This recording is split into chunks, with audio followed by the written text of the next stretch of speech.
pemasangan bagian kopling di motor Yamaha Vixion NVL ya, Neo Vixion Lightning menggunakan kopling silver clad ya.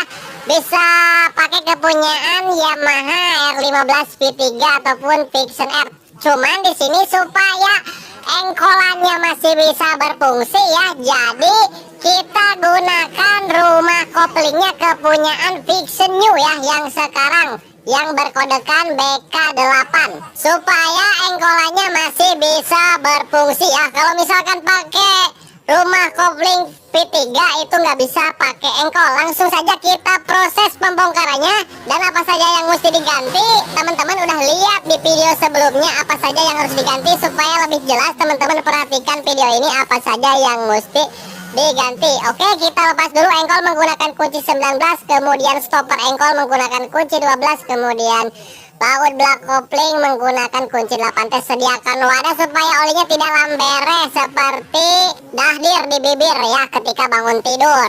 Nah oke, kemudian setelah kita lepaskan, kita lepas bagian baut bar kopling menggunakan kunci 10 seperti ini. Langsung saja kita protoli semuanya ya teman-teman. Nah kita lepaskan.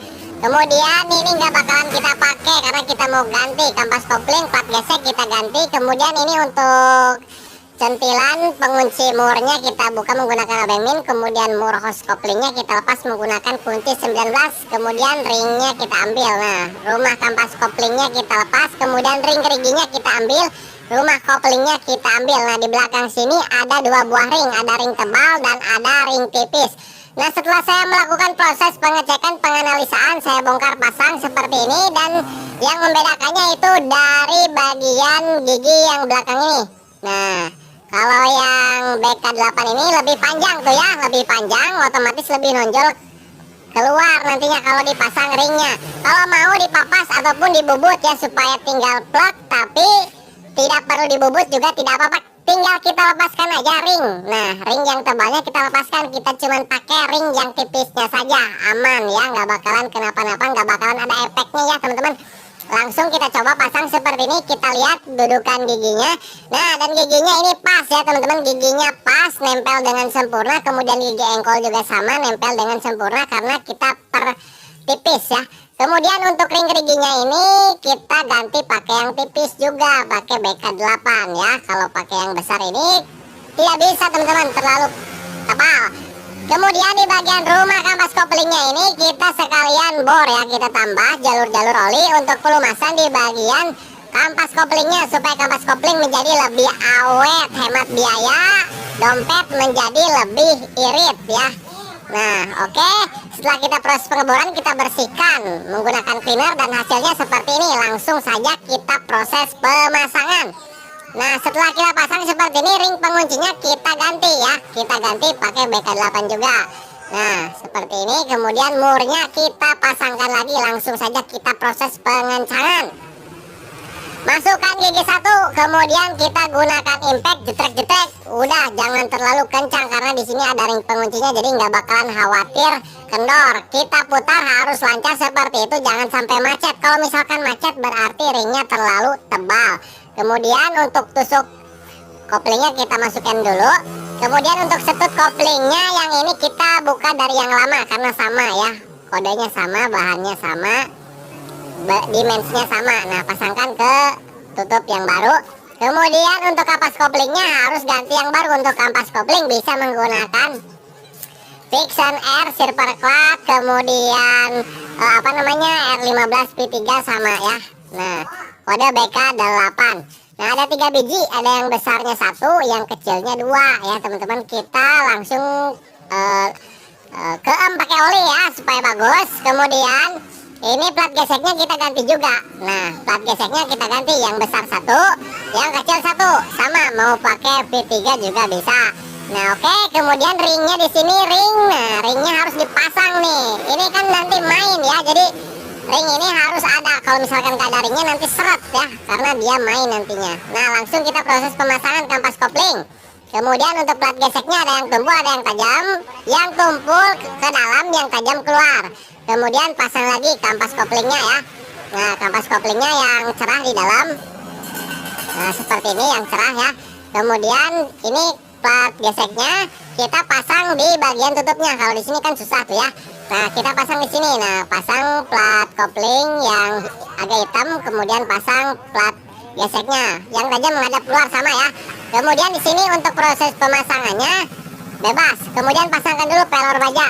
Kemudian untuk proses pemasangan tutup koplingnya ini bebas ya teman-teman, karena tidak ada topnya. Mau digusar geser juga boleh-boleh saja karena bebas.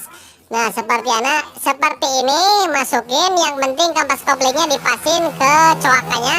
Nah, sampai plek. Nah, ini udah masuk ya teman-teman. Kemudian tinggal kita pasang per koplingnya ya. Nah, per koplingnya juga pakai Yamaha mau Vixion R ataupun R15 V3 sama saja. Nah, ini baru semua pokoknya ya, langsung saja dipasang seperti ini. Kemudian sama platnya juga ini dipasang nih. Nah, platnya dipasang, kemudian bautnya juga diganti. Bautnya pakai yang ini juga bisa, tapi pengennya yang orinya, yang tidak ada ringnya, karena ringnya itu kan udah sama platnya tuh. Platnya itu ring, dinamakan ring ya. Nah, langsung kita pasang, langsung kita kencangkan saja secara merata ya, jangan dikencangkan satu-satu, jadi harus rata memutar sampai berbarengan ya, harus berbarengan teman-teman, nggak boleh ninggalin satu sama lain ya, supaya jalannya manteng. Nah, kita kencangkan langsung menggunakan kunci 10T secara menyilang dan bertahap seperti ini. Nah, setelah kencang semua rata, baru kita kencangkan satu-satu. Nah, oke. Kemudian setelah ini tinggal kita setel ya, setel stud koplingnya. Sesuaikan aja. Lihat juga di bagian kabel kopling untuk setelannya apakah terlalu dangkal, terlalu pendek. Dilihat-lihat juga supaya penyetelannya lebih mantap nanti ya. Nah, kita kencangkan menggunakan kunci 10 ya. Nah, kemudian tinggal kita tekan-tekan koplingnya dan berfungsi dengan baik tuh ya. Bisa kita lihat sendiri sudah berfungsi dengan semestinya. Kemudian jangan lupa diputar-putar rodanya, masukin gigi 1, putar, kemudian lepas kopling, mantap. Kemudian putar lagi, waduh ini udah pas, dan space tidak ada banyak ya, mantap pokoknya.